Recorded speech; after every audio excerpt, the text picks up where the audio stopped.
कधीच नाही चुकणार तुमचे फेवरेट टीव्ही शोज झी5 सोबत, तेही एकदम फ्री।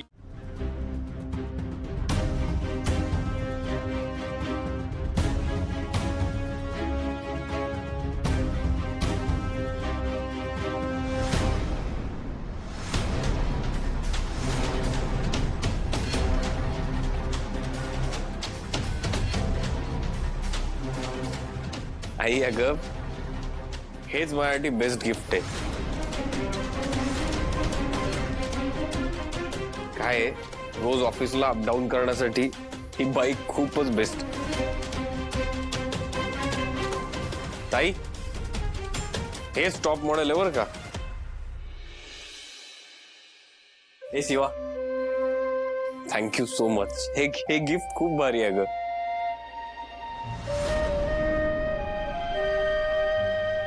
शी, ही गाडी आवडलीये तुला? आणि ही जुनी गाडी गिफ्ट असू शकते? ही जुनी गाडी नाही, शिवाच्या बाबांची गाडी आहे। असेल, पण ह्या गाडीची किंमत तू आईने एवढ्या प्रेमाने दिलेल्या गाडीसोबत करतोयस? पुढच्या वर्षी खटारा होईल ही गाडी। आणि आशू, आईने दिलेल्या गाडीच्या टायरच्या पैशात ना ह्या अशा 4 गाड्या घेऊ आपण। अगं ताई तू ही गाडी ना याची किंमत तू पैशानी करतेस, असं नको करूस। ही गाडी मला शिवानी दिली आहे, त्यामुळे त्याची किंमत होऊच शकत नाही, इट्स प्राइसलेस। तुला माहितीये का ताई, एकदा माझ्याकडनं ह्याचा इंडिकेटर चुकून फुटला होता। शिवानी मला भरून द्यायला लावला होता तो, आणि त्याहूनही अधिक महत्वाची गोष्ट अशी आहे की शिवाच्या बाबांची शेवटची आठवण आहे, सो इट्स प्राइसलेस।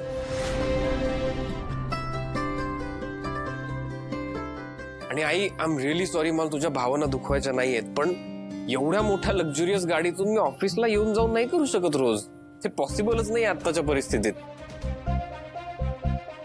त्यामुळे ही बाईकच माझ्यासाठी बेस्ट ऑप्शन आहे।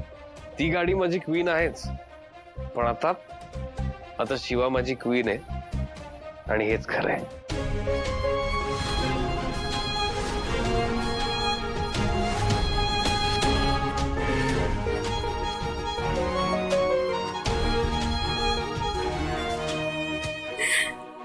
बघितलंस आई, तू एवढ्या प्रेमाने शोरूम मध्ये जाऊन आशूसाठी ही नवीन कार विकत घेतलीस, पण आशूला ही नवीन कार नकोय, त्याला हवी आहे ही सेकंड हँड गाडी।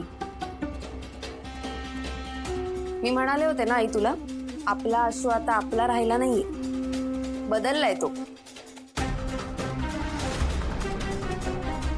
पण तुला माझं पटत नव्हतं, आता बघतेस ना, आशूला जर तुझ्याबद्दल खरंच काही वाटत असतं ना, तर आशू असा अजिबात वागला नसता।